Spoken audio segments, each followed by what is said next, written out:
believe that they will become hearing, or something like that. Why? Because they've never met a deaf adult.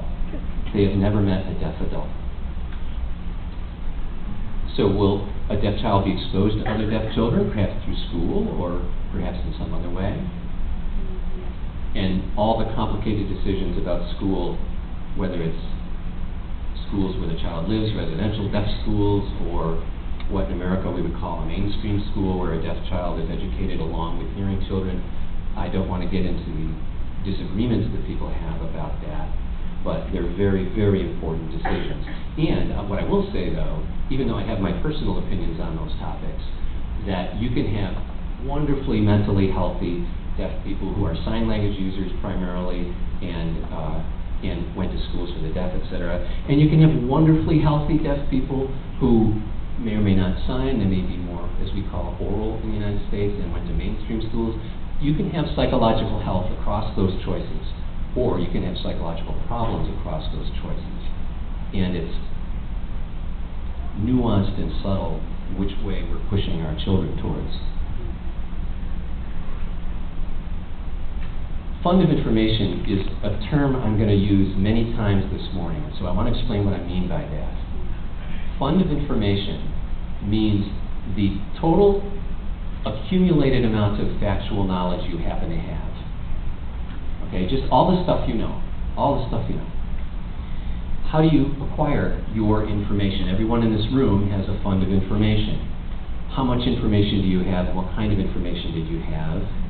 And where did you get it? Well, those of you who are hearing probably got a lot of information in your brain before you ever went to school. You learned from your mom and dad, you learned from your brothers and sisters, etc. And you learned many, many things before you went to school. And then you learned things in school, but you learned many things outside of school. You listened to the radio.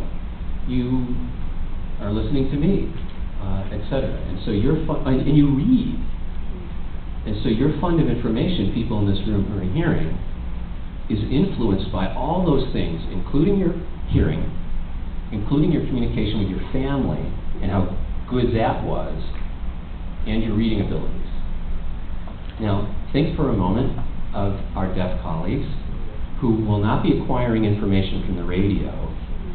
So those of you who are hearing, remove from your fund of information anything you ever learned on the radio. Remove from your fund of information anything you ever read above a modest level. In the United States, I don't know if this will translate to Taiwan, but in the United States, the average reading level of a deaf, what we call high school graduate, is what we would call the 4th grade level, an elementary school level, which is quite low compared to hearing people. So what I would say to an American audience is remove from your fund of information anything you ever read above a 4th grade reading level. I'm not talking about IQ. I am not talking about IQ, intelligence, and I'm not really talking about education. I'm talking mostly about all the information that hearing people get through family, through radio, through overhearing something. Those of you who are in this room who are hearing, imagine removing from your fund of information everything you ever overheard. Can you imagine the amount of things that you wouldn't know if you didn't overhear somebody talking about it, or a public address announcement? So, not talking about intelligence, I'm not talking really about education very much. I am talking about literacy, reading, writing. But all these earlier contributions to development, especially family communication, and whether you're left out of family communication, deaf people like to talk about the dinner table phenomenon, where they're sitting around the dinner table and everybody's laughing and talking about something and they don't understand their hearing family. And maybe ask mom and dad, well, what was it? Why is everybody laughing? Never mind, it doesn't matter. I know a deaf woman very well who didn't know one of her older brothers. He had moved away when she was a very young child. He was an adult, he was older. And then he came home for a party. And she couldn't communicate with her family couldn't communicate with her, even though she had a deaf sister too. There were 2 deaf women in this family. And she finally got her mother to understand. She said, who is this man that everybody's paying attention to at this party? And the mother found a way to explain, oh, that's your brother. I didn't know I had a brother. Oh yeah, well, you were young when he moved away. Families and schools and literacy have a lot to do with this fund of information topic. And I'm going to be mentioning fund of information, including sex education. Let me tell a very quick story here. Deaf couple that I was aware of was having trouble getting pregnant. They were having pregnancy problems. They wanted to have a baby. And they went through all the medical tests, and the man's physical health was fine for making babies. The woman's physical health was fine, and they couldn't figure out, the doctors couldn't figure out why weren't they getting pregnant.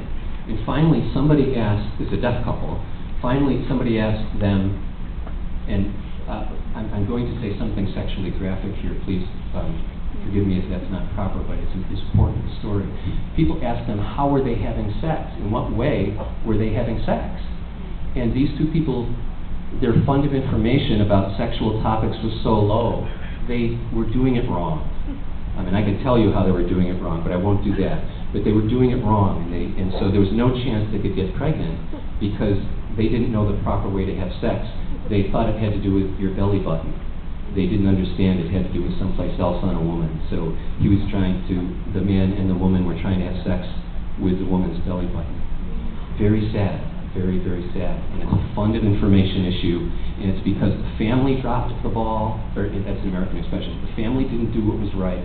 The school didn't do what was right to teach these two deaf people very fundamental sexual things like how to make a baby. I will now just briefly mention the rest of these opportunities as a person grows older, but it's the same point every time, so I'm going to stop in a minute. The same point every time. We have an opportunity to do things right, to lead a person towards health and knowledge and psychological health, and maybe I mixed up my left and my right.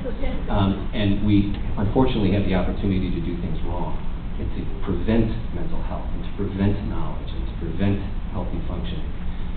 So other opportunities as a child grows older, their adolescence, their relationship with their peers, their relationship with their family during the adolescent period, where especially, well, in the United States, teenagers are rebellious, and it's a tough time to go through.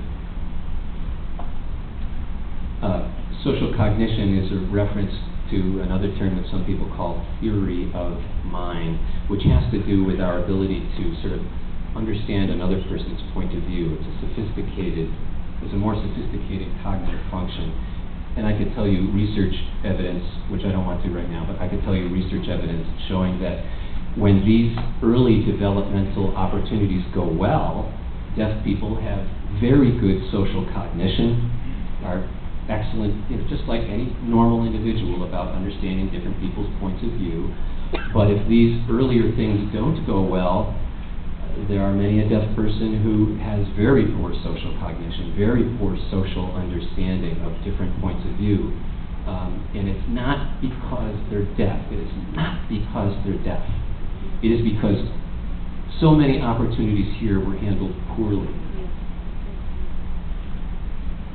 Then all this relates to academic achievement. I was asked in a court of law one time about, isn't it true that deaf people cannot look forward to an occupation any more sophisticated than changing tires on a car? I said, well, let me tell you about the deaf dentist and the deaf veterinarian, the deaf doctors, and the deaf PhDs that work with me. There's no limitation just because you're deaf. Adaptive behavior, what I mean by that is simply your ability to live in an apartment or a house or have a family, or all the things that adults begin to do. And whether or not a deaf individual can do all those things in the normal way, again, has a lot to do with how well people handled these earlier opportunities. A person's self-esteem, how they look at the world through their own eyes, their independence, their ability to have a good job or a career or a professional occupation. Parenting, I will tell you one more story, although I'm slightly behind my time. One more story. Deaf woman I worked with in San Francisco when I was working there as a psychologist. became pregnant. We were working on other issues together, but while we were working together, she became pregnant. And she started using our psychotherapy sessions to ask me all sorts of questions about child development. Like, well, how long do you breastfeed them or feed them formula until you give them solid food? And when do they crawl? And when do they roll over? And when do they stand up? And I didn't know any of these things. I was 26 and I didn't have any children. And I said what anybody would say, go get a parenting book like anybody else would do, married people would do. They'd get a parenting book and read about these things and learn about these things. I don't know. But she wouldn't do that, and she wouldn't do that. And she had a good reading level. I knew her reading level. She had a college level reading level. And she was very bright, but she wouldn't go buy a parenting book, and I couldn't figure it out. Finally, with more psychotherapy, she revealed to me that when she learned something new, it made her feel stupid. It made her feel stupid when she learned, because she thought hearing people knew everything. And so she was unable to purchase and read a parenting book because she knew it would make her feel stupid. She would rather ask me these things. She was a good reader, she was intelligent, she had a good education. That problem in her mental health had to do with these earlier reasons.